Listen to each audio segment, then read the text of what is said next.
Okay, another question here is for the 1 year basis for a contractor leased employee, how long after if they work for a year, how long does the gap need to be before they could work for you again? Is there a best practice on that? I don't think that the revenue ruling particularly addresses how long the person has to cycle out before they come back into the business. I think the clients that I know of that do this cycle them out for at least a full year before they come back. Okay. I've heard some that do it for 90 days, and I've heard some that don't do it at all. But they at least show that they've renegotiated the agreement with that individual, and maybe they change a term or they change a rate or they do something. But particularly in states like California, if you've had a contractor there for year after year and nothing has changed, that is a danger sign. Right. Okay. Any tips for how to convince an independent contractor to become an employee, to make that conversion? Yes, I can try this one first, Dan. As I mentioned, in early 1987, I had the pleasure of doing this with several hundred contractors trying to become employees. And many of them, let's just say, were conscientious tax objectors. And they were contractors for a reason. They had no interest in being somebody's employee. But the risks they had were that if they've taken all these business deductions, as Dan just mentioned, and they're deducting their car, they're part of their home, they're taking their buddies out to dinner and writing it off, and all the kinds of things that we all know happen out there.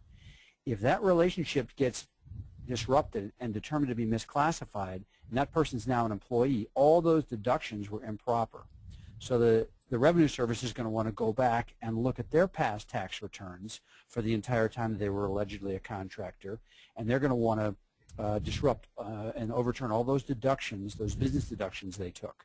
So they do have a liability as well if these relationships fall apart. And that doesn't occur to many contractors who are sitting hand in hand with the auditor on the other side of the desk, in my experience, having been through a bunch of these. They don't realize that they may have some liability. They're just after workers' comp or unemployment insurance or whatever they're after. So that's an important point to remember. Okay.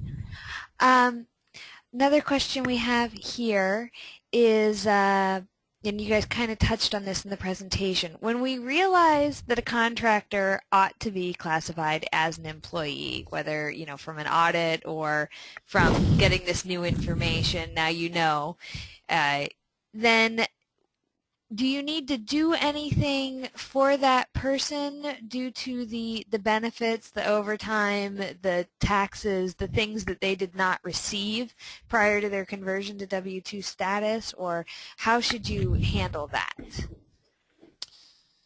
This is Dan. There's two ways to handle it. One is to kind of hope for the best, change over the status, and hope if you've truly misclassified them, hope it all goes unnoticed. There's also an argument to be made that you can disclose, if you think you've done it improperly, you can disclose to whatever agencies you think you need to disclose to the fact that you've done it improperly, and thereby hopefully cut down on penalties and interest and all that type of stuff if you're willing to make it right. Okay. I might comment on it.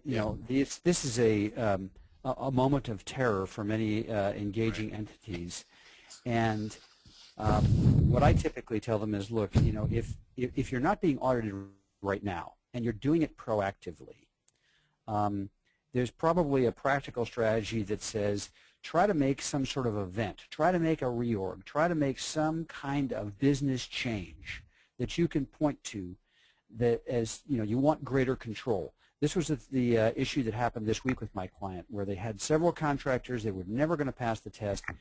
We told them all that one of the reasons for doing this was we had a reorg and that we wanted greater control over their activities.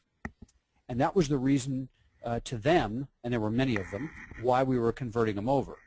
That is important because then there's a logical reason that says, okay, I understand why I'm now changing my status, and it doesn't necessarily say, well, gee, maybe I should have been this employee status all along.